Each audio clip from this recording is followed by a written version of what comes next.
Hello बच्चों, welcome back to my channel. कैसे हैं आप सब लोग।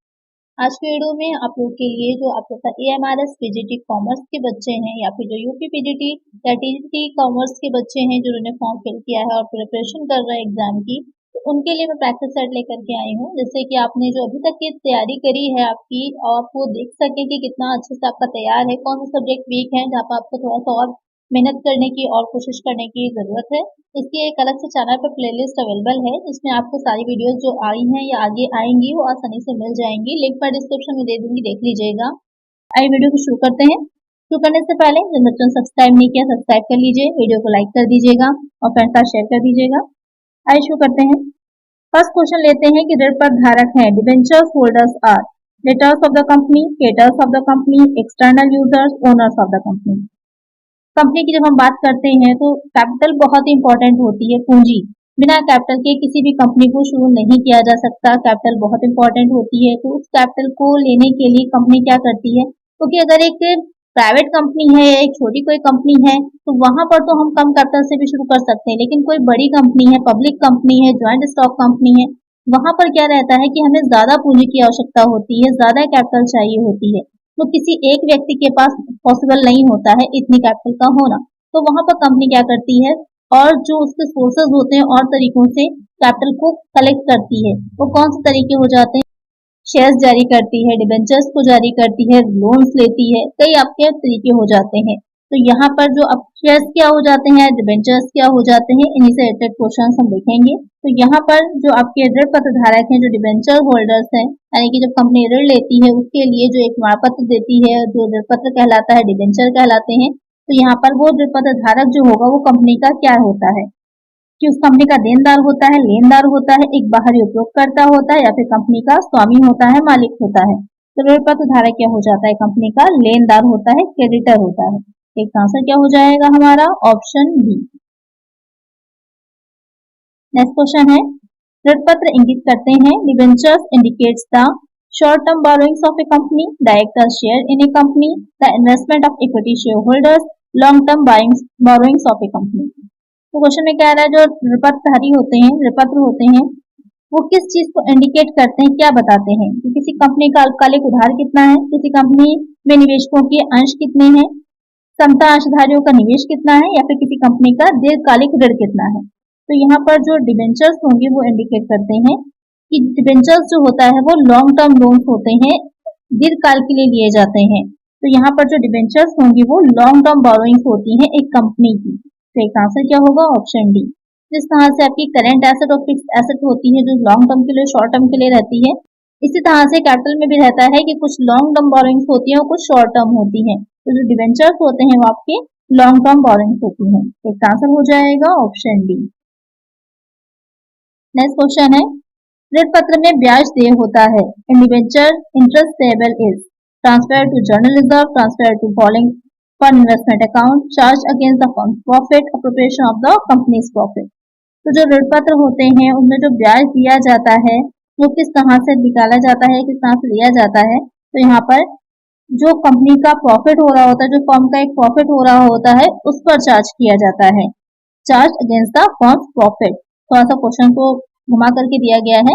जो डिबेंचर का आप इंटरेस्ट पे कर रहे होते हैं वो कंपनी के प्रॉफिट से कर रहे होते हैं।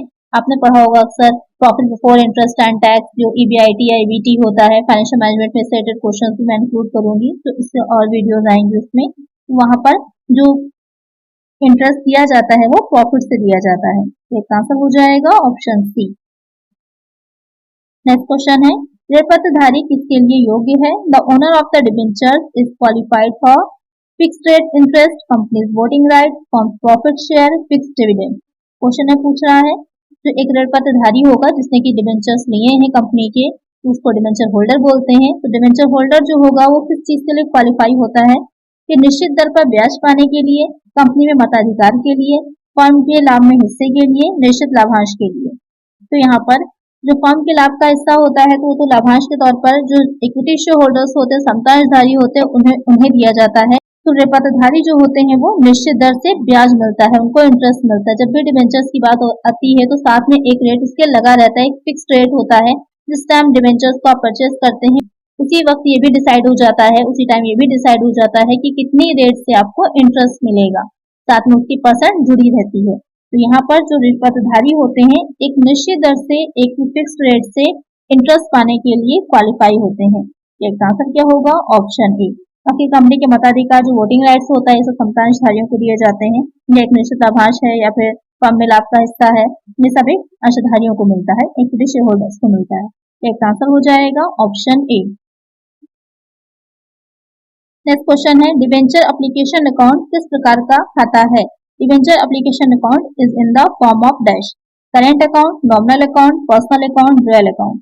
तो क्वेश्चन में कह रहा है कि जो आपके डिबेंचर एप्लीकेशन अकाउंट यानी कि जब हम एंट्रीज करते हैं, जो डिबेंचर्स हम इशू करते हैं उससे रिलेटेड जब एंट्रीज की जाती हैं, वहां पर जो डिबेंचर एप्लीकेशन अकाउंट होता है वो किस तरह का अकाउंट होता है? क्योंकि आपको पता है जितनी भी आप जनरल एंट्रीज करते हैं वो 3 अकाउंट जो आपके मेन होते हैं उन्हीं के बेसिस पे की जाती हैं।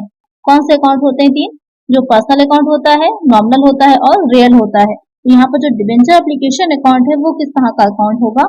वो हो जाता है व्यक्तिगत खाता, पर्सनल अकाउंट होता है। एक आंसर हो जाएगा ऑप्शन सी, यानी कि जो पर्सनल अकाउंट के रूल्स होते हैं वही रूल आपके इसमें भी लागू होते हैं, इस पर भी लगाए जाते हैं।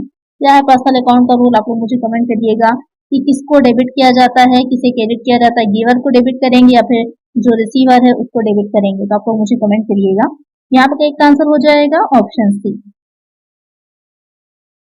नेक्स्ट क्वेश्चन है, ऋणपत्र जारी करने पर छूट का स्वरूप किस प्रकार का होता है?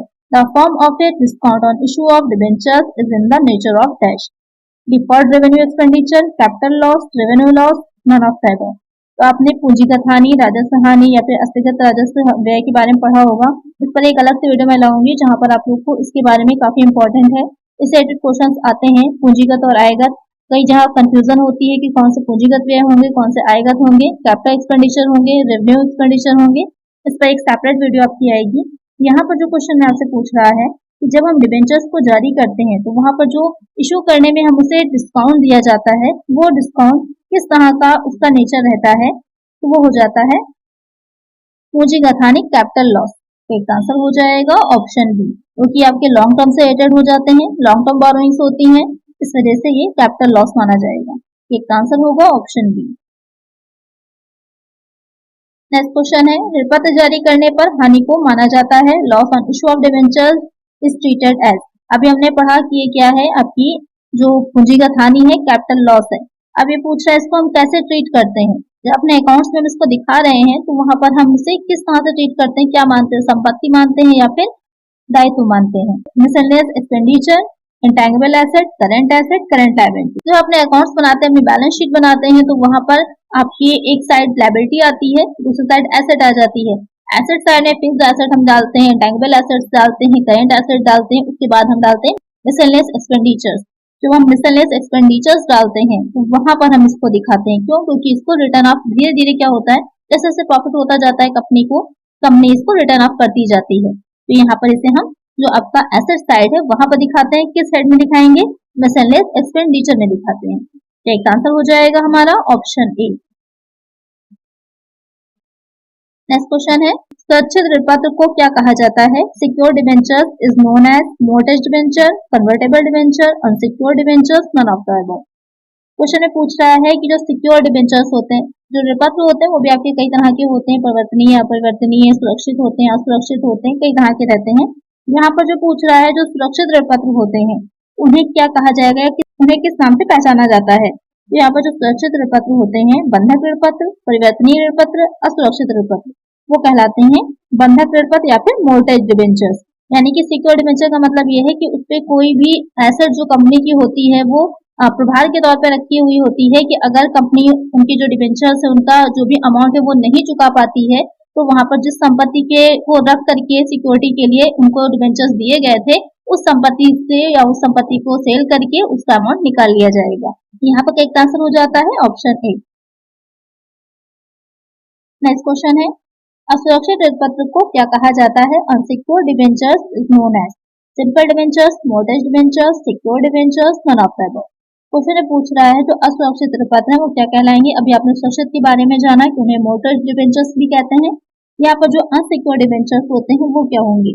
वो कहलाते हैं सरल ऋणपत्र यानी कि सिंपल डिबेंचर्स। एक आंसर क्या हो जाएगा? ऑप्शन ए।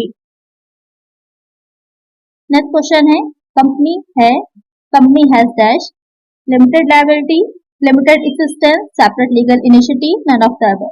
क्वेश्चन में कह रहा है कि जो एक कंपनी होती है वो क्या होगी, क्योंकि हम बात यहाँ पर शेयर्स की, डिबेंचर्स की कर रहे हैं, तो थोड़ा सा कंपनी के बारे में भी जान लेते हैं कि अगर इससे रिलेटेड क्वेश्चन आते हैं तो आपको आसानी से आंसर दे पाएंगे। तो कंपनी की अगर बात की जाए कि कंपनी क्या है, तो कंपनी तो रहेगी कि एक विधान के द्वारा, किसी लॉ के द्वारा बनाई जाती है और लॉ के द्वारा ही उसको समाप्त भी किया जाता है। तो यहाँ पर जो कंपनीज एक्ट है 1956, उसके अकॉर्डिंग कंपनी को बनाया जाता है, और अब जो चल रहा है वो आपका 2013 चल रहा है कंपनीज एक्ट, उसके अकॉर्डिंग ही कंपनी के को बनाया जाता है, उसके रूल्स और रेगुलेशंस होते हैं। तो कंपनी जो है पब्लिक कंपनी भी होती है, प्राइवेट कंपनी भी होती है, चार्टर कंपनी होती है, गवर्नमेंट कंपनी होती है, कंपनीज बहुत तरह की होती हैं। तो यहाँ पर जो कह रहा है कि कंपनी की विशेषताओं के बारे में बताया है, इसमें रहता है कि कंपनी का एक पृथक वैधानिक अस्तित्व होता है, यानी कि एक अलग सेपरेट लीगल बॉडी होती है। कंपनी को एक आर्टिफिशियल बॉडी भी माना जाता है। सोलोमन बनाम सोलोमन का एक विवाद भी इसके बारे में आया था, जिसमें ये निर्णय दिया गया था, निर्णय आया था कि कंपनी की एक पृथक अस्तित्व होता है और जो उसके सदस्य होते हैं, मेंबर्स होते हैं, ओनर्स होते हैं, उससे वो अलग होती है। उनके आने जाने का, किसी की मृत्यु का उस पर कोई भी प्रभाव नहीं पड़ता है। कोई भी व्यक्ति कंपनी पर बात चला सकता है और कंपनी भी किसी भी व्यक्ति पर अपने नाम से बात चला सकती है। उसकी अपनी एक सार मुद्रा होती है, अपनी मोहर होती है, क्योंकि कंपनी एक आर्टिफिशियल बॉडी तो है लेकिन उसके अपने हाथ नहीं होते, तो सिग्नेचर नहीं कर सकती, इसलिए कंपनी की अपनी एक मोहर होती है। जिस भी पेपर पे वो मोहर लगाई जाएगी कंपनी के द्वारा सिग्नेचर्ड या कंपनी द्वारा ऑथराइज माना जाता है। यहाँ पर जो कंपनी है एक पृथक वैधानिक अस्तित्व रखती है। इसका आंसर क्या होगा हमारा? Option C. नेक्स्ट क्वेश्चन है, किसी कंपनी की अंश पूंजी को विभाजित किया जा सकता है। Share capital of a company can B divided into dash, authorised capital, issued capital, subscribed capital, all of the above. Question में कह रहा है कि जो अंश पूंजी होती है उसको कितनी तरह से विभाजित किया जा सकता है। तो कई तरह की होती है। एक पूंजी जो हो जाती है, जो ऑथराइज्ड कैपिटल, अधिकृत पूंजी होती है, जो कि कंपनी की, आपने पढ़ा होगा, मेमोरेंडम ऑफ एसोसिएशन बनाया जाता है कंपनी का, यानी कि जो पार्षद सीमा नियम बनाया जाता है, पार्षद अंतर नियम, सीमा नियम के बारे में आपने सुना होगा, मेमोरेंडम ऑफ एसोसिएशन और आर्टिकल्स ऑफ एसोसिएशन। तो जब कंपनी का इनकॉर्पोरेशन हो रहा होता है, समामेलन हो रहा होता है, वहां पर इसको बनाया जाता है। तो वहाँ पार्षद सीमा नियम पर जितनी पूंजी लिखी होती है, क्योंकि उसमें एक कॉजेज होते हैं, आपको पता होगा कॉजेज होते हैं, तो वहां पर एक पूंजी वाक्य होता है, कैपिटल कॉज होता है, उसमें जितनी पूंजी लिखी जाती है कि इतनी पूंजी से कंपनी को शुरू किया जा रहा है, वो हो जाती है कंपनी की ऑथराइज्ड कैपिटल, अधिकृत पूंजी कहलाती है। और उसके बाद उसी पूंजी का कुछ हिस्सा निर्मित किया जाता है, उसके बाद उस निर्मित पूंजी का कुछ हिस्सा जो होता है वो सब्सक्राइब करते हैं लोग, यानी कि लोग जो है खरीदते हैं, परचेज करते हैं। तो ये तीनों ही तरह की क्या होती है, कंपनी की पूंजी रहेगी। तो सही आंसर क्या होगा? Option D, all of that है। नेक्स्ट क्वेश्चन है, किसी कंपनी की पूंजी को कई समान भागों में विभाजित किया जाता है, प्रत्येक भाग को क्या कहा जाता है?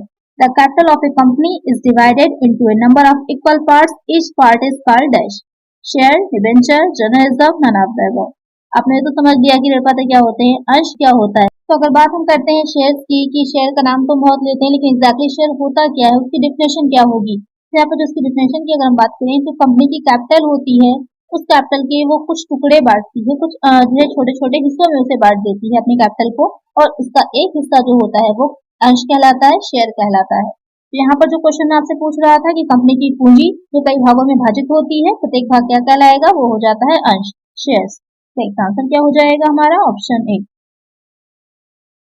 नेक्स्ट क्वेश्चन है, समता अंशधारी कंपनी के हैं, equity share holders are dash, owners, creditors, customer of company, none of the above. बहुत ही सिंपल सा और इजी सा क्वेश्चन है, जल्दी से मुझे कमेंट करिए इसका करेक्ट आंसर कि क्या होंगे। तो समता अंशधारी होते हैं वो कंपनी के क्या होंगे। नेक्स्ट वीडियो जो आएगी, जिन जिन बच्चों ने सही कमेंट किया होगा उनके बच्चों के सबके नाम मैं मेंशन करूंगी, तो यहाँ पर इसका आंसर मुझे कमेंट करिएगा। चलिए नेक्स्ट क्वेश्चन लेते हैं, किसी कंपनी के ऋण पत्र जारी किए जा सकते हैं। Debentures of a company can be issued for cash, for consideration other than cash, as a collateral security, all of the above. Question पूछ रहा है, एक कंपनी है जो उसके ऋण पत्र हैं वो किस तरह से जारी किए जा सकते हैं, नकद के लिए या फिर नकद के अलावा अन्य प्रतिफल के लिए, संपार्श्विक सुरक्षा के रूप में, या फिर ये सभी। तो जो कंपनी है उसके जो डिबेंचर्स को जारी करती है वो इन तीनों ही रूपों में कर सकती है। कैश के लिए भी कर सकती है या फिर कैश के अलावा प्रतिफल के लिए, जैसे कि जो कंपनी के प्रमोटर्स होते हैं, कंपनी के प्रवर्तक होते हैं, जो कि कंपनी को बनाने में जो कंपनी का एक आइडिया आता है पहली बार कि किस तरह से कंपनी को बनाना है, उससे लेकर के कंपनी के जो व्यवसाय है बिजनेस उससे रन करने तक कंपनी को संभालते हैं, वो प्रमोटर्स कहलाते हैं, प्रवर्तक जिसे कहा जाता है। तो उनको भी कभी कभी जो उनका रेम्युनरेशन दिया जाता है तो उनको भी डिबेंचर्स जारी किए जा सकते हैं। और साथ ही कोलैटरल सिक्योरिटी के तौर पर भी कि कभी हमें किसी के कोई सिक्योरिटी के तौर पर देना है तो वहां पर भी हम डिबेंचर्स को दे सकते हैं। तो ये तीनों ही ऑप्शन करेक्ट हो जाएंगे, तो एक आंसर होगा option D, all of the above. Next question है, ऋण पत्र है, debentures are short term loan, long term loan, dividend, none of these. तो क्वेश्चन ने पूछा जो डिबेंचर्स होते हैं वो किस तरह के ऋण होते हैं, तो डिबेंचर्स हो जाते हैं लॉन्ग टर्म लोन होते हैं, दीर्घकालिक ऋण होते हैं। एक आंसर क्या होगा हमारा, ऑप्शन बी। अब जो नेक्स्ट क्वेश्चन होंगे वो कॉस्ट अकाउंटिंग से रिलेटेड होंगे आपके। एक विवरण पत्र जो विस्तृत लागत केंद्र और लागत इकाई प्रदान करता है वह डैश है। A document which provides for the detailed cost centre and cost unit is dash. Tender, cost sheet, invoice, profit statement. तो क्वेश्चन में आपसे पूछ रहा है कि जो एक विवरण पत्र किस तरह का स्टेटमेंट है जिससे आपको किसी भी लागत केंद्र जो है, जो कॉस्ट सेंटर होता है, जो या फिर जो कॉस्ट यूनिट्स होती हैं, उनके बारे में पूरी डिटेल इंफॉर्मेशन मिलती है, वो क्या कहलाता है। निविदा कहलाएगा, लागत पत्र, बीजक या फिर लाभ विवरण, टेंडर, कॉस्ट शीट, इनवॉइस या फिर प्रॉफिट स्टेटमेंट। तो वो क्या हो जाता है आपका, वो हो जाएगा लागत पत्र, कॉस्ट शीट। कॉस्ट शीट से आपको उस यूनिट के बारे में कंप्लीट डिटेल मिलती है कि कितनी डायरेक्ट मटेरियल है, कितनी आपकी है प्राइम कॉस्ट आई है, कितना इनडायरेक्ट कॉस्ट आई है, किस अलग अलग जो डिपार्टमेंट होते हैं उसमें कितनी कॉस्ट आई है, कहीं ज्यादा आई है तो कैसे आप उसको कंट्रोल कर सके, पूरी कंप्लीट आपको इन्फॉर्मेशन मिल जाती है। तो यहाँ पर करेक्ट आंसर क्या हो जाएगा आपका, option B, cost sheet. Next question है, प्रत्यक्ष सामग्री को कहा जाता है direct material is a dash. Fixed cost, variable cost, semi variable cost, semi fixed cost. आप लोग जो कॉस्ट शीट बनाते हैं तो उसमें हम जो प्राइम कॉस्ट निकालते हैं तो प्राइम कॉस्ट में मेनली तीन चीजें रहती हैं। एक हो जाता है डायरेक्ट मटेरियल, फिर हो जाता है डायरेक्ट लेबर, उसके बाद आता है डायरेक्ट एक्सपेंसेस। यानी कि जो डायरेक्ट मटेरियल है हमारा वो क्या है या किस तरह की होती है। जैसे आपने पढ़ा होगा कि लागत कई तरह की होती है, तो उसी में पूछ रहा है जो प्रत्यक्ष सामग्री है यानी कि डायरेक्ट मटेरियल है वो किस तरह की है, उसका नेचर क्या होता है। स्थिर लागत में आएगी, परिवर्तनशील लागत है, अर्ध परिवर्तनशील लागत है या फिर अर्ध स्थिर लागत है। तो वो किस तरह की हो जाती है, वेरिएबल कॉस्ट है, परिवर्तनशील लागत है। यानी कि अगर आप जितना जो टोटल आउटपुट है उसमें चेंजेस करेंगे यानी कि कम होगा तो हमारी जो डायरेक्ट मटेरियल है उसकी कॉस्ट कम आएगी। अगर आपका आउटपुट ज्यादा हो रहा है, आप ज्यादा यूनिट्स को बना रहे हैं तो आपकी जो टोटल कॉस्ट होगी वो ज्यादा आएगी प्रत्यक्ष सामग्री की। तो वो परिवर्तनशील लागत है, फिक्स्ड नहीं रहती, बदलती रहती है जो उत्पादन आप इकाइयों का कर रहे हैं उसके साथ। तो एक आंसर हो जाएगा ऑप्शन बी। नेक्स्ट क्वेश्चन है, उपकारी लागत निधि का प्रयोग किया जाता है job costing used in dash. Paper mills, chemical works, printing works, textile mill. तो क्वेश्चन में पूछ रहा है जो आपका जॉब ऑर्डर कॉस्टिंग होती है, आपने पढ़ा होगा कि कॉस्टिंग कई तरह की होती है। तो यहाँ पर जो जॉब कॉस्टिंग होती है उसमें ये रहता है कि जो कार्य किसी विशेष उद्देश्य से किसी विशेष ऑर्डर पर ही करवाए जा रहे होते हैं, स्पेशल ऑर्डर दिया जाता है, वो आता है आपका जॉब कॉस्टिंग में। तो यहाँ पर जो क्वेश्चन कह रहा है कि जो आपके ऑप्शंस दे रखे हैं उसमें हम जॉब ऑर्डर कॉस्टिंग का यूज करते हैं, जॉब कॉस्टिंग का यूज करते हैं। कागज कारखाना, रासायनिक कार्य वाला, मुद्रण कार्य या फिर टेक्सटाइल मिल। तो जो प्रिंटिंग वर्क होता है यानी कि मुद्रण कार्य होता है जहाँ पर छपाई का काम होता है, जैसे कि कार्ड्स वगैरह प्रिंट करवाए जाते हैं, तो वहां पर जॉब ऑर्डर कॉस्टिंग का ही यूज होगा। क्यों, क्योंकि विशेष ऑर्डर स्पेशली ऑर्डर देके बनवाया जाता है। आपके घर में किसी की मैरिज होती है तो जब आपको कार्ड के लिए प्रिंट करवाने जाते हैं तो एक स्पेशल अपना देते हैं क्या क्या उसके अंदर आपको लिखवाना है, प्रिंट करवाना है, और जो आपने दिया है वो सिर्फ आपके ही यूजफुल के लिए होता है, किसी दूसरे के लिए यूजफुल वो नहीं होगा। या आप कुछ और कस्टमाइजेशन करवा रहे हैं कार्ड में तो वो स्पेशली आपके लिए ही होती हैं, आपके ही ऑर्डर पे होती हैं, तो वहां पर हम यूज करते हैं जॉब ऑर्डर कॉस्टिंग। बाकी जितनी चीजें दे रखी हैं वहां पर हम जो है बाकी और जो इसके मेथड्स है, यूनिट कॉस्टिंग है, प्रोसेस कॉस्टिंग है, उसका यूज करते हैं। एक आंसर हो जाएगा ऑप्शन सी। नेक्स्ट क्वेश्चन है, मूल्य निर्धारण की किस पद्धति के अनुसार मूल्य वर्तमान मूल्यों के करीब होते हैं। According to which method of pricing is close to current economic value. Last in first out, first in first out, highest in first out, weighted average price. तो क्वेश्चन कह रहा है कि जो मूल्य निर्धारण की आपको पता ही होगा जो लागतें होती हैं, जो कॉस्ट होती है, उसकी वैल्यूएशन निकालने के लिए कई मेथड्स का यूज किया जाता है, जैसे लीफो है, फीफो है, एवरेज मेथड होता है, वेटेड मेथड होते हैं। तो यहाँ पर जो कह रहा है वो कौन सा मेथड हो जाएगा, जिसमें जो हम निकाल रहे होते हैं वैल्यूएशन उसकी, वो जो करंट में प्राइसेस हमारे चल रहे होते हैं मार्केट के, उसकी वैल्यूएशन के बिल्कुल क्लोज होती है। अंतिम आना पहले जाना यानी कि जो LIFO मेथड हो जाएगा, पहले आना पहले जाना यानी कि FIFO मेथड, सर्वोच्च आना पहले जाना यानी कि जो हाईएस्ट इन फर्स्ट आउट होता है आपका FIFO मेथड, और भारित औसत कीमत यानी कि वेटेड एवरेज प्राइस मेथड जो होगा, उसमें से कौन सा हो जाता है, वो हो जाएगा जो अंतिम आना पहले जाना, लास्ट इन फर्स्ट आउट। जो सबसे लास्ट में आया है और उसको सबसे पहले हम उसे इशू करेंगे, स्टोर्स को जो हम इशू करेंगे तो सबसे पहले करेंगे उसे। तो वहां पर जो सबसे लास्ट में आया है, बिल्कुल अभी करंट में आपने कोई चीज परचेस करी है और उसे आप पहले किसी दूसरे व्यक्ति को दे रहे हैं, तो उसका प्राइस वही तो होगा ही ना जो मार्केट में इस टाइम चल रहा है, उसके बहुत ही क्लोज होगा। तो यहाँ पर उसमें कौन सा मैथड यूज होगा, लास्ट इन फर्स्ट आउट यानी कि LIFO मैथड। तो इसका आंसर क्या होगा हमारा, ऑप्शन ए। नेक्स्ट क्वेश्चन है, सामग्री नियंत्रण के उद्देश्य है। What is the objective of inventory control. तो क्वेश्चन में कह रहा है कि जो सामग्री नियंत्रण होता है उसके क्या उद्देश्य होते हैं, क्या ऑब्जेक्ट्स होते हैं। Optimum investment, minimum cost of inventory, optimum cost turnover, all of these. तो क्वेश्चन में जो कह रहा है कि जो सामग्री नियंत्रण है उसके क्या उद्देश्य हैं, क्या ऑब्जेक्टिव्स होते हैं। तो यहाँ पर अनुकूलतम विनियोग करना यानी कि जितना हम विनियोग कर रहे हैं, क्योंकि काफी अगर बहुत ज्यादा इन्वेस्टमेंट हम कर देंगे जो मटेरियल होता है उसको रखने में, तो वहाँ पर हमारी जो वर्किंग कैपिटल है वो ज्यादा से ज्यादा इसमें फंसी रह जाएगी, जो मटेरियल है उसमें। अगर उतना ही प्रोडक्शन करके हम मार्केट में सप्लाई नहीं कर पाए तो वहाँ पर हमारे पास क्या रहेगा, वर्किंग कैपिटल नहीं रह जाएगी बिजनेस को चलाने के लिए। तो वहाँ पर ना कम ना ज्यादा, इतनी रखें जितनी कि हमारे लिए आगे बिजनेस को रन करने के लिए इम्पोर्टेंट हो। ना ही सामग्री का जो मटेरियल का स्टॉक है वो खत्म हो जाए, ना ही बहुत ज्यादा हम उसको इकट्ठा कर लें। फिर आ जाएगा सामग्री की न्यूनतम लागत, जो मिनिमम कॉस्ट ऑफ इन्वेंट्री है। तो यानी कि सामग्री को प्राप्त करने के लिए, क्योंकि आप जो EOQ निकालते हैं, इकोनॉमिक ऑर्डर क्वांटिटी निकालते हैं, तो वहाँ पर बहुत सी लागतें आप देखते हैं कि ऐड होती हैं।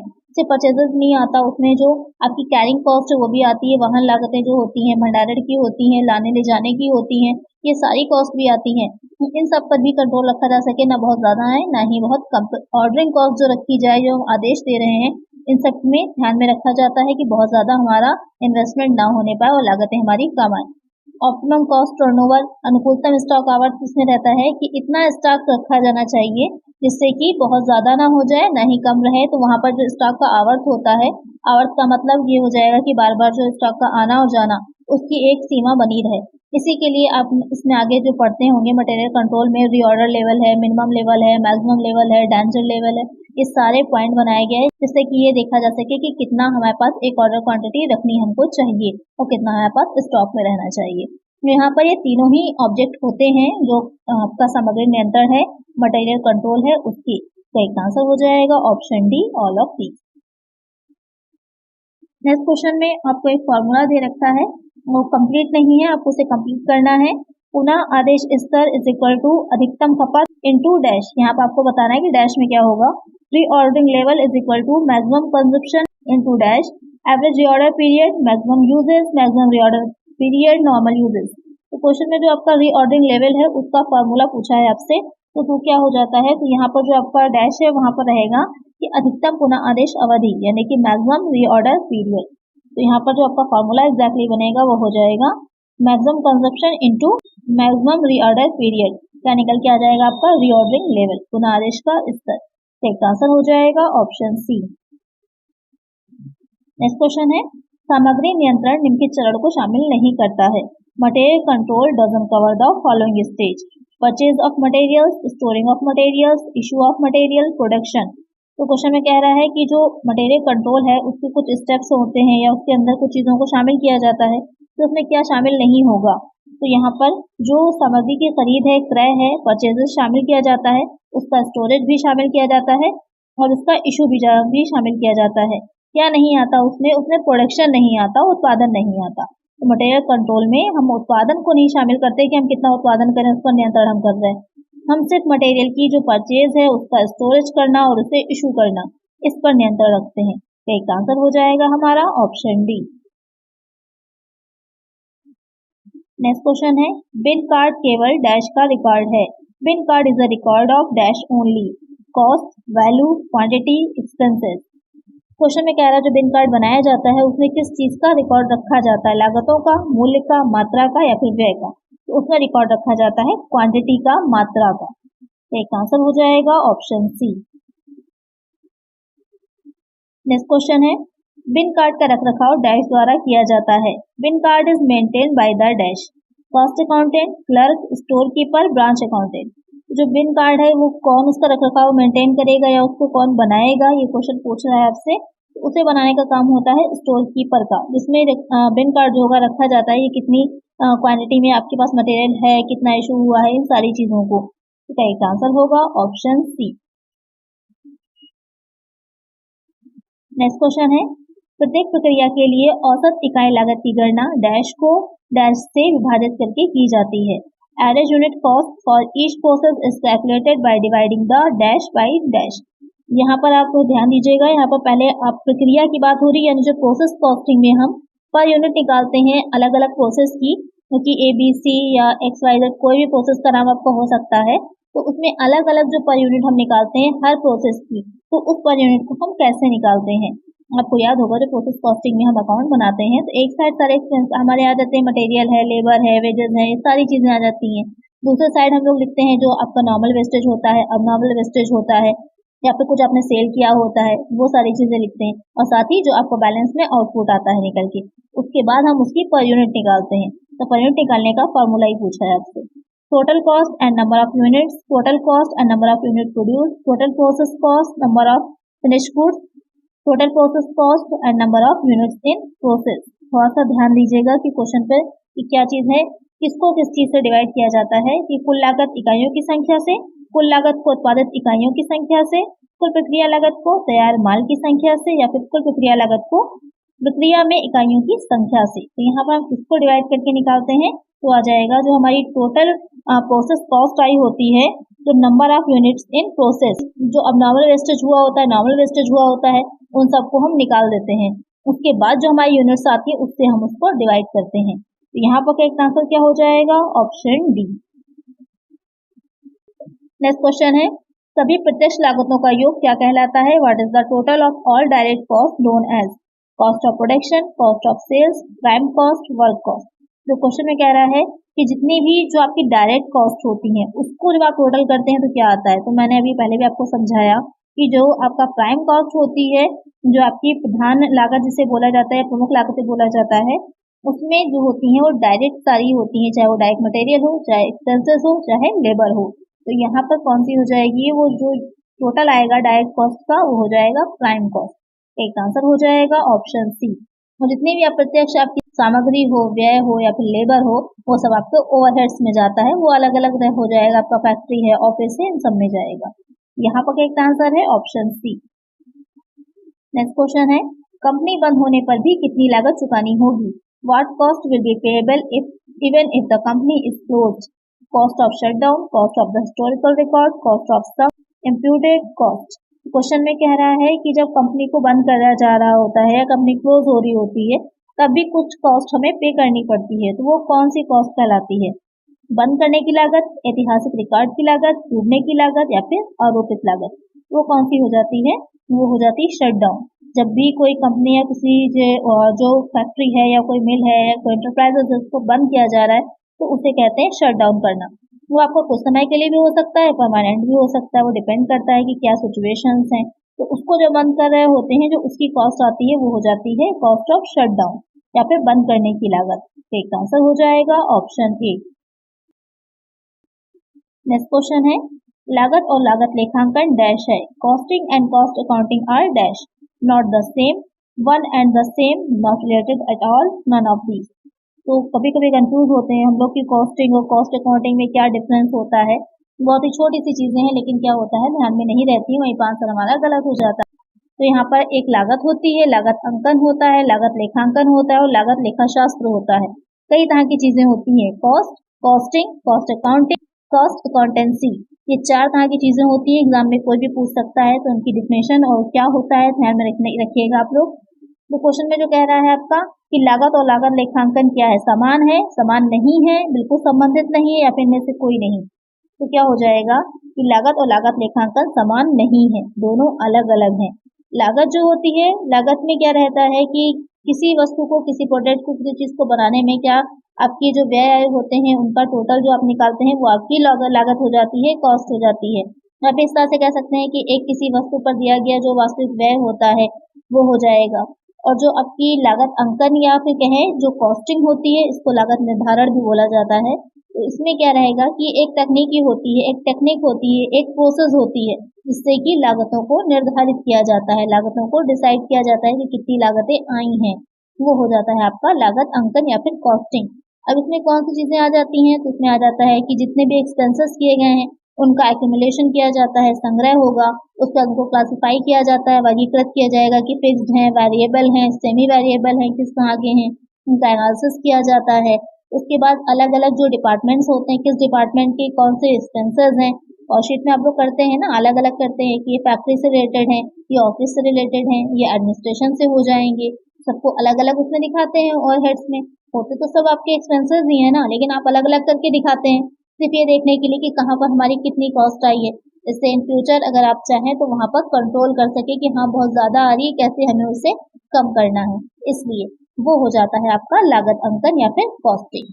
और उन्हीं लागतों को जो कॉस्ट निकल के आई है, जब आप इंक्रीज करते हैं, आप उसको एक अच्छे रंग से खाते उसके बनाते हैं, लिखते हैं, तो वो आपको हो जाता है लागत लेखांकन। आई होप अब आपको क्लियर हो गया होगा कि क्या डिफरेंस है इन तीनों के बीच में। तो करेक्ट आंसर होगा यहाँ पर option A, costing and cost according are not the same.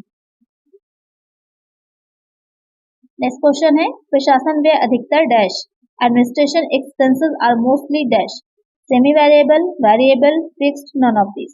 जो यहाँ पर प्रशासनिक व्यय होते हैं वो मोस्टली किस तरह के होते हैं या किस नेचर के होते हैं, उनकी प्रकृति क्या होती है? अर्थपरिवर्तनशील होते हैं, परिवर्तनशील होते हैं, स्थिर होते हैं, इनमें से कोई नहीं। जो एडमिनिस्ट्रेशन एक्सपेंसेस होते हैं वो मोस्टली क्या हो जाएंगे?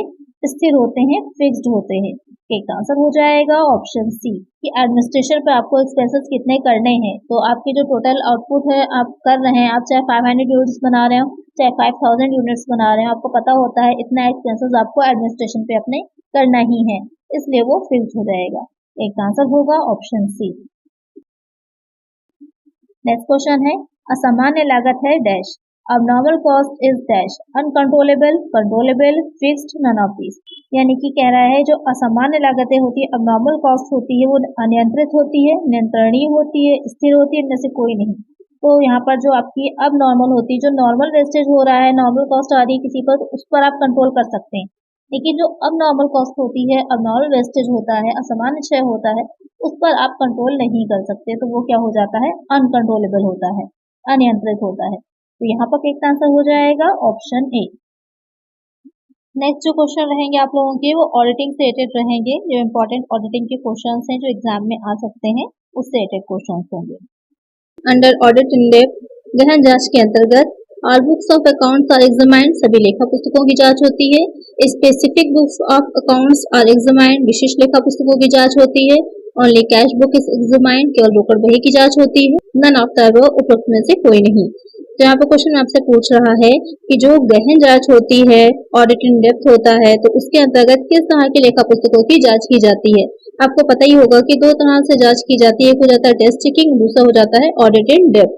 तो यहाँ पर कब की जाती है या क्या होती है? तो जो गहन जांच होती है उसमें सारे अकाउंट्स जो आपने बनाए सबकी जांच नहीं होती है, किसी स्पेशल या किसी विशिष्ट जो आपका ट्रांजैक्शन है, कोई लेन देन है, उसके बारे में हम गहनता पूर्वक जांच करते हैं, उसके बारे में हम सारी जांच करते हैं डेप्थ में जाकर के।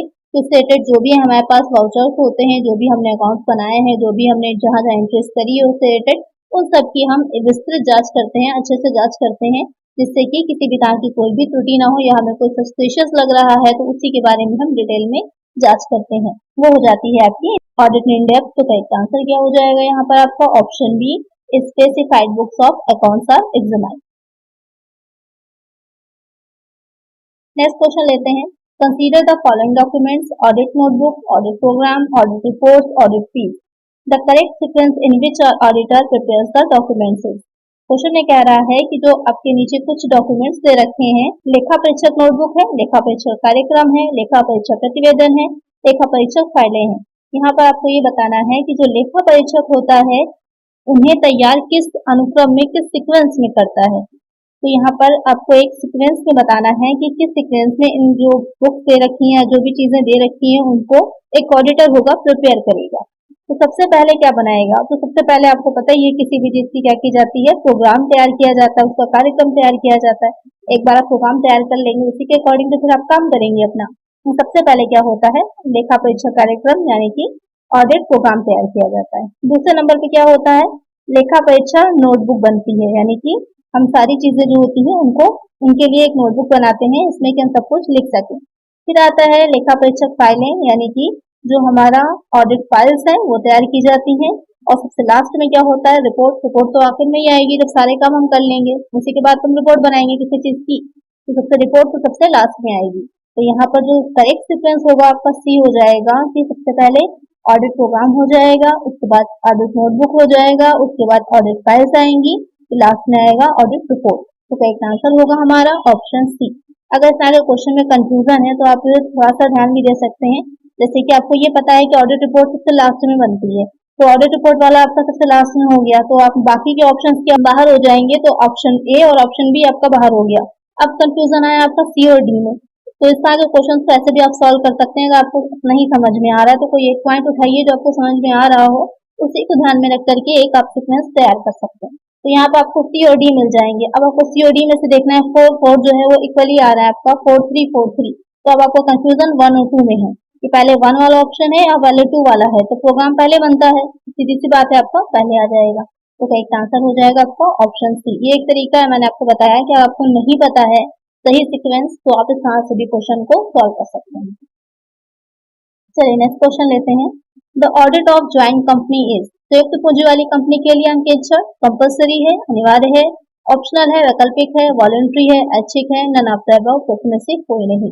तो जो एक संयुक्त पूंजी कंपनी होती है, ज्वाइंट स्टॉक कंपनी होती है, वो आपका जो कंपनीज एक्ट 1956 था, अब तो जो चल रहा है वो आपका 2013 चल रहा है, तो उसमें के अंतर्गत क्या है, कंपल्सरी है जो ज्वाइंट स्टॉक कंपनी उसका ऑडिटिंग करवाना। तो यहाँ पर करेक्ट आंसर होगा आपका ऑप्शन ए, कंपल्सरी।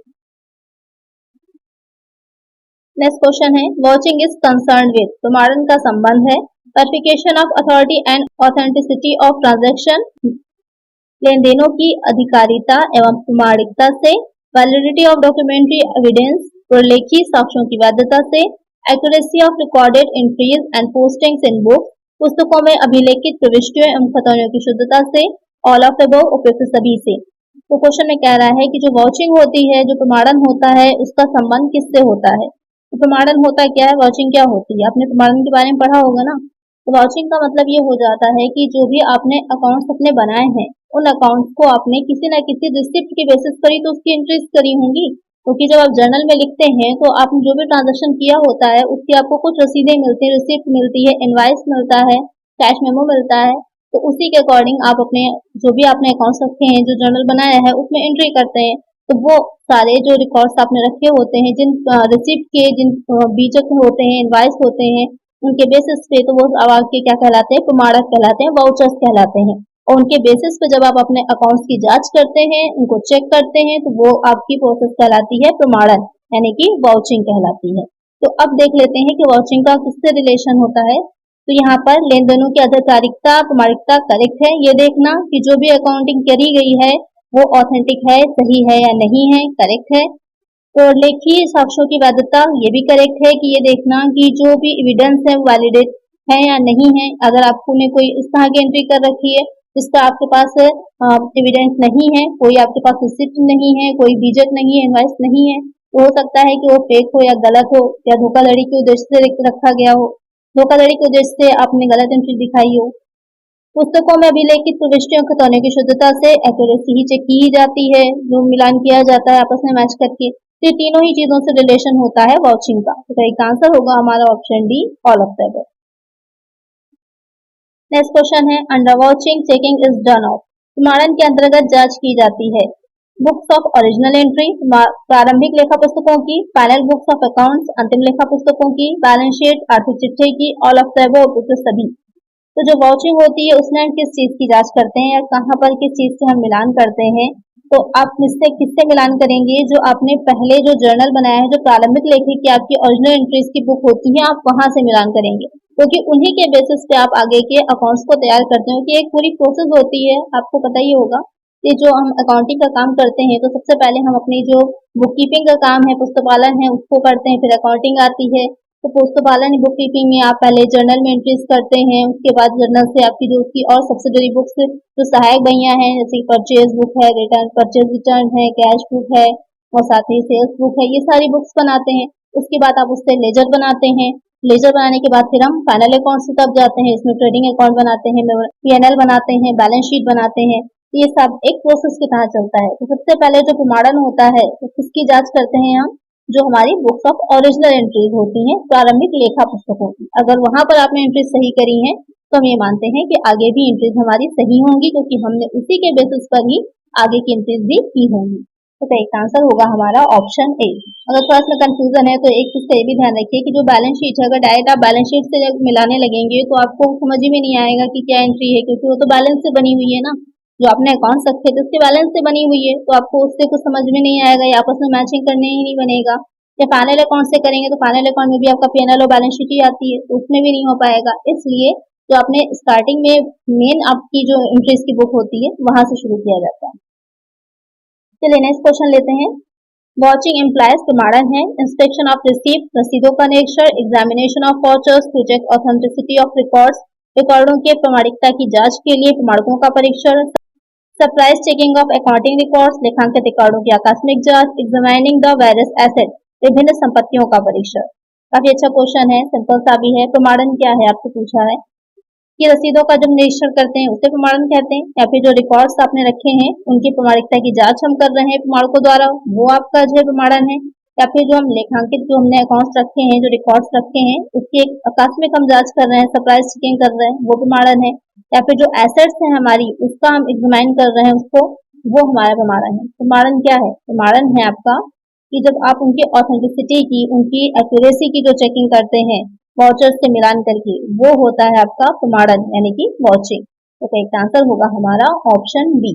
बहुत सिमिलर से क्वेश्चन होते हैं, थोड़ा सा आपका ध्यान हटेगा, कहते हैं ना सावधानी हटी दुर्घटना घटी, वही वाला आपका होगा कि आंसर गलत हो जाएगा।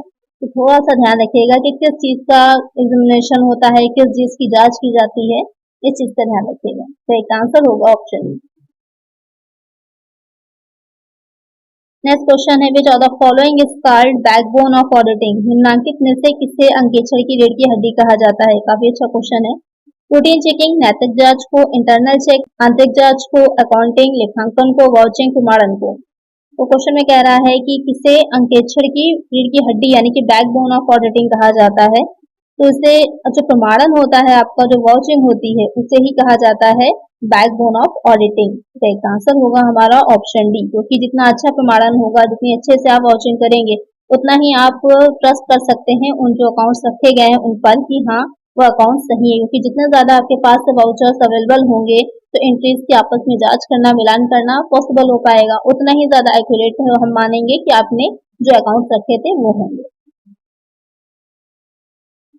नेक्स्ट क्वेश्चन है, auditor's report is required to be submitted to. अंकेक्षक का प्रतिवेदन प्रस्तुत किया जाता है the directors of a company, company के संचालकों को, bankers of a company, company के बैंक को, shareholders of a company, company के अंशधारियों को, creditors of a company, company के लेनदारों को।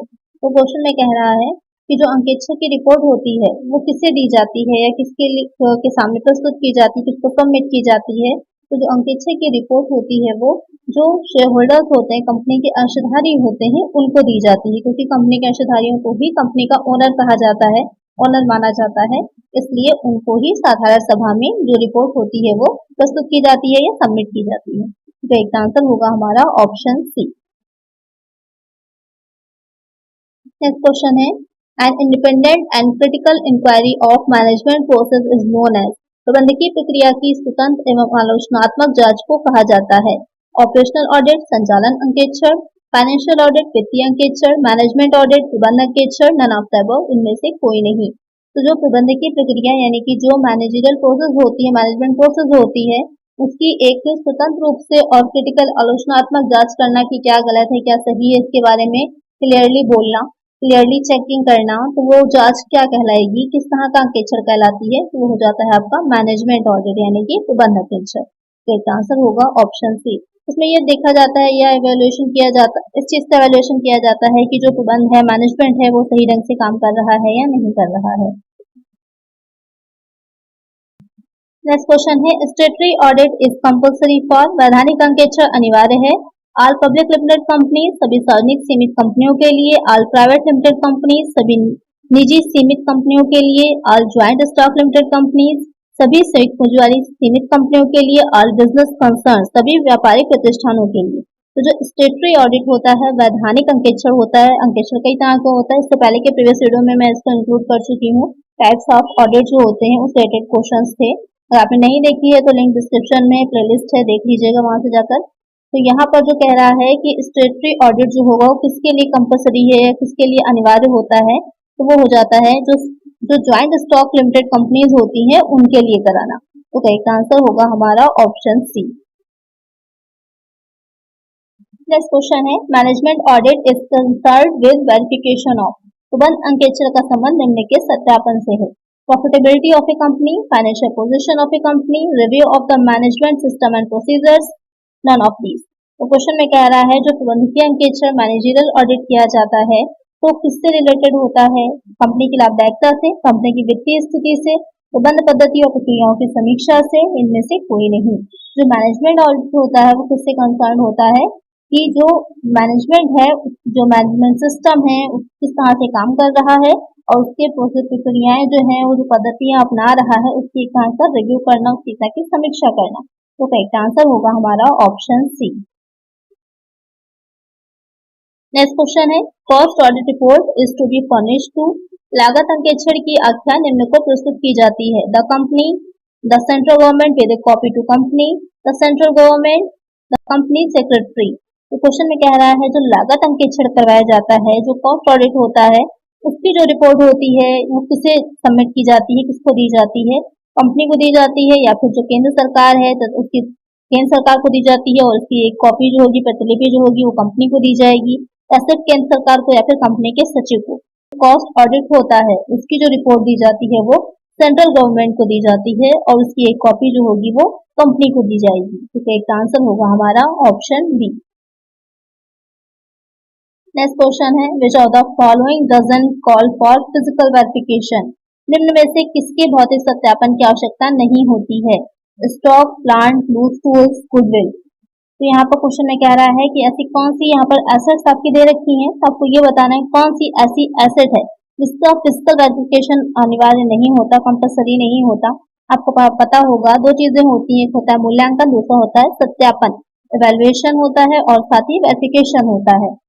वैल्यूएशन में ये देखा जाता है कि जितनी वैल्यू पर दिखाई गई है कंपनी एक्चुअल में उसकी वैल्यू है या नहीं है, उसको मूल्यांकित किया जाता है, उसके बाद उसको वेरीफाई किया जाता है, सत्यापित किया जाता है। तो इसी में ही भौतिक सत्यापन भी किया जाता है। ये देखा जाता है कि फिजिकली वो एक्चुअल में है भी उस कंपनी के पास की नहीं है या सिर्फ अकाउंट्स में ही उसको दिखाया गया है। तो कौन सी ऐसी एसेट होगी जिसमें इसकी आवश्यकता नहीं होती, तो वही एसेट होगी जो आपकी इंटैंगिबल होगी, अमूर्त होगी। जिसमें से इंटैंगिबल एसेट कौन सी है, स्टॉक भी टैंगिबल है, प्लांट भी टैंगिबल है, लूज टूल्स भी टैंगिबल एसेट। इंटैंगिबल एसेट कौन सी है, वो गुडविल हो जाएगी, ख्याति होती है। तो जो ख्याति होगी उसका फिजिकल वेरिफिकेशन नहीं किया जाता। ख्याति की गणना की जाती है, ख्याति का मूल्यांकन होता है। इसकी आपके मेथड्स हैं, 4 तरह के मेथड्स दे रखे हैं। एवरेज प्रॉफिट मेथड होता है, सुपर प्रॉफिट मेथड होता है, एन्युटी मेथड होता है और कैपिटलाइजेशन वैल्यू से निकाला जाता है। तो 4 तरह के मेथड्स होते हैं गुडविल निकालने के, लेकिन उसका फिजिकल वेरिफिकेशन नहीं होता क्योंकि ये एक इंटैंगिबल एसेट है। तो एक आंसर होगा हमारा ऑप्शन डी। नेक्स्ट क्वेश्चन है, इंटरनल कंट्रोल इंक्लूड्स, आंतरिक नियंत्रण में शामिल होता है इंटरनल चेक, आंतरिक रोकथाम या आंतरिक जांच, इंटरनल ऑडिट, आंतरिक लेखा परीक्षण, बोथ ए एंड बी दोनों, टेस्ट चेकिंग ओनली, केवल परीक्षण जांच। तो क्वेश्चन में कह रहा है कि जो आंतरिक नियंत्रण होता है, इंटरनल कंट्रोल होता है, उसमें क्या शामिल होता है, क्या इंक्लूड किया जाता है। जब हम आंतरिक नियंत्रण की बात करते हैं तो वहाँ पर 2 चीजें आती हैं, एक हो जाता है इंटरनल चेक और दूसरा हो जाता है इंटरनल ऑडिट। इन दोनों को ही इसमें शामिल किया जाता है, इंक्लूड किया जाता है। तो एक आंसर होगा हमारा option C, both A and B. Next question है, इंटरनल कंट्रोल इज, आंतरिक नियंत्रण है, a part of internal checking, a part of internal audit, whole system of control by the management, none of the above. Question में कह रहा है कि जो आंतरिक नियंत्रण होता है वो क्या रहेगा या किसका वो एक पार्ट होता है कि आंतरिक निरीक्षण का भाग है, आंतरिक अंकेक्षण का भाग है, प्रबंधन द्वारा नियंत्रण की संपूर्ण व्यवस्था है, उपयुक्त में से कोई नहीं। तो जो आंतरिक नियंत्रण होता है वो क्या रहता है, जो आपका प्रबंध द्वारा नियंत्रण की एक संपूर्ण व्यवस्था होती है वो कहलाता है आपका आंतरिक नियंत्रण, इंटरनल कंट्रोल। और इसके दो भाग होते हैं, इसके अंदर दो पार्ट होते हैं। कौन से हो जाते हैं, एक हो जाता है इंटरनल चेकिंग और दूसरा हो जाता है इंटरनल ऑडिट। दो तरह के होते हैं, आंतरिक अंकेक्षण और आंतरिक निरीक्षण। यानी कि आंतरिक नियंत्रण इंटरनल कंट्रोल बड़ा है और उसके अंदर उसके दो भाग हैं, दो पार्ट हैं। कौन कौन से, एक इंटरनल चेकिंग आता है और दूसरा इंटरनल ऑडिट आता है। तो यहाँ पर एक आंसर हो जाएगा ऑप्शन सी। इससे में और भी क्वेश्चन बनते हैं वो आपके नेक्स्ट वीडियो में आएंगे। तो यहाँ पर एक आंसर है ऑप्शन सी। तो आज की वीडियो में इतना ही। आई होप आपको वीडियो अच्छी लगी होगी, क्वेश्चंस अच्छे लगे होंगे। अगर वीडियो अच्छी लगी है तो लाइक करिएगा और चैनल पर नए हैं सब्सक्राइब कर लीजिएगा और उसी तरह की वीडियोस के लिए और फ्रेंड्स साथ वीडियो को शेयर करना ना भूलिएगा। मिलते हैं नेक्स्ट वीडियो में। Thank you.